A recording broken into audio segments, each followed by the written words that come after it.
ঘটনা আমার মামার তো ভাই, তো বাড়ির পাশে একটা মহিলা, তো ওই মহিলা লোক কী সম্পর্ক আছে আমরা নিজেও জানি না। তো ভাইয়ের বোনের বৌবাতা ছিল, তো ওই মহিলা কইছে তুমি বৌবাতে যাইতে পারতাম না। তো এ বলছে আমার বোনের শেষ বিয়ে আমি বৌবাতে যাবো, ও না তুমি যাইতে পারতাম না। তারপর হ্যাঁ কইছে তাহলে আমার তুমি ভাগাই নিয়ে যাবো। এর সাথে আপনি 21 বছর কিছু কাজ করে নিজে কী খাওয়াইবো, কী করে খাওয়াইবো? এরা বলছে তোমার তো ছেলে লাগতো না, তুমি বিষ খেয়ে মরে যাবো। ওই সব হেরাতে 1200 বিষ খেয়েছে বাজারে, নতুন দিনের বাজারে খাইয়েছি। ও করতেছে ফার্স্টে একজন জৈনবু আইসে আইসা দিকা সিলি দিচ্ছে, ওই আমি জীবিত নিয়েছি। আপনারা কিভাবে খবর পেয়েছেন? খবর বলতে বিয়ে থেকে আইসে আইসিরা তো হেবাদি সবাই গিয়ে তো বাড়ি গেছে না, হে বাজার বেরিয়েছে আমি আজকে মেরে যাবো। কেড়ে মরবে তার কিছু কইতেছে না, কেড়ে মরবো। তো মানে মরছে তো ওই মহিলার কারণে, বাড়ির পাশেই মহিলা যাতে ব্রাহ্মণ পেছনে হইল।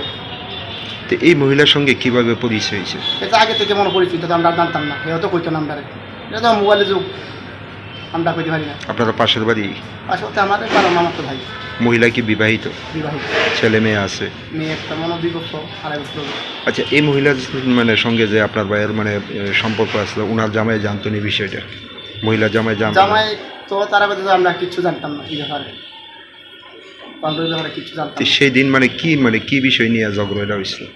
ধরো তো বিয়েতে যাইতো না, হেরে বলতেছে তুমি বিয়েতে যেতে পারতো না। এই কয়ে বলছে আমার সে বোনের বিয়ে বৌভাত আজকে আমি জামো কেড়ে যাইতাম না, সবাই আমিও কম। তো এমনি থেকে আপনার ভাই এই গাড়িতে যাতায়াত করতো? না না না না না না, যাতায়াত কত আমরাও জানতাম না। এ সবসময় খালি মোবাইল বয়ে থাকতে গেছে, মারা গিয়ে ভাত খেতে খাম মোবাইলে গেছে। আচ্ছা, কিছু ছবি বা ভিডিও ফুটেজ মানে দেখা গেছে যে আপনার ভাইয়ের সঙ্গে মহিলার কিছু অন্তরঙ্গ ছবি বা ভিডিও আছে? ভিডিও হ্যাঁ, মোবাইল তো আমরা পরে হ্যাঁ জীবিতে আমরা দেখাইছি। এই ভিডিওগুলি আপনারা কই পাইছেন? হ্যাঁ পরে জীবিতে মৃত্যু সংযোগ পাঞ্জাবরে তখন দেখাইছে, মোবাইলটা লইয়াও আমি সব দেখাম। এখন কি চান আপনারা? কি এখন আমার ভাই তো মরে গেছে গা, এখন এটা এখন বিচার ওই মহিলা যেমন শাস্তি হয়। এই মহিলার বিরুদ্ধে কি মানে কোনো আইনের দ্বারস্থ হইবেন? আইনের বলতে কালকে তো হসপিটাল ছিল, আয়া বলছে বাকি আমরা শুনতে দেখুন। এখন আপনার ভাই যে মারা গেছে মহিলা জানেনি কিছু বা জানাইছেন? মহিলা তো কালকে তারা বাড়িতে আছে, আমরা পাড়ার লোকে প্রায় 20-25 জন মহিলা বাড়িতে আছি। আয়া বলতেছে বাড়িতে নাই, বউ বাড়ি নাই, তোমরা বউ তারা বলছে আমরা কথা তো আইতো না, শ্বশুর শাশুড়ি আমরা কথা তো আইতো না। আরে তোমরা শ্বশুর শাশুড়ি তোমরা কথা কেন আইতো না? এই মহিলার কারণে কি আপনার বাইরে মানে হারাইছেন? এই মহিলার কারণে।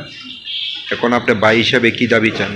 ভাই হিসেবে দাবি, ভাই তো গেছে গা, ভাই তো আর 0 দিনে লাগাইতো না বাড়িতে।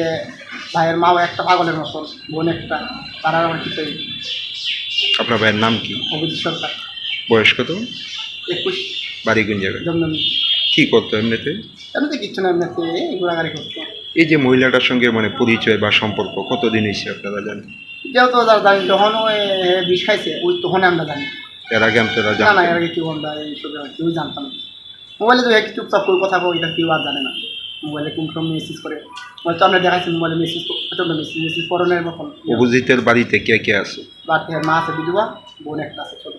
এখন সংসারটা কিভাবে চলবে? সংসারটা দেখে এমনি কীভাবে চলবে, সংসার চালানো তো কেউ নাই।